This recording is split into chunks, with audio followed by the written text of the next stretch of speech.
जेजुरीचा खंडोबा हे महाराष्ट्राचं आणि महाराष्ट्रातील अनेक 18 पगड जाती जमातीचं लाडकं कुलदैवत। श्री खंडोबा म्हणजे श्री शंकराचा अवतार। खंडोबा ज्याला मार्तंड, भैरव, मल्हारी व मल्हार अशी अनेक नावे आहेत। घोड्यावर स्वार असलेले हे दैवत म्हणजे श्री शंकराचा अवतार।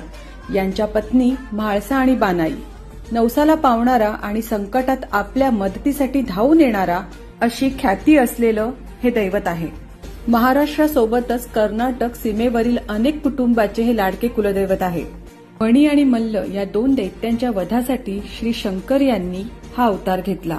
श्री मार्तंड मल्हारींचं जेव्हा नाव घेऊन येळकोट येळकोट जय मल्हार म्हटलं जातं आणि हळदीची उधळण होते त्यावेळेस ही जेजुरी सोन्याची जेजुरी म्हणून म्हटली जाते। तेव्हा संपूर्ण जेजुरी ही सोन्याच्या रंगाने उजळून निघते। आपलं रक्षण करणारे आणि नवसाला पावणारे असं हे दैवत जर तुमचं कुलदैवत असेल तर ओम श्री मार्तंड भैरवाय नमः हा मंत्र रोज म्हणावा।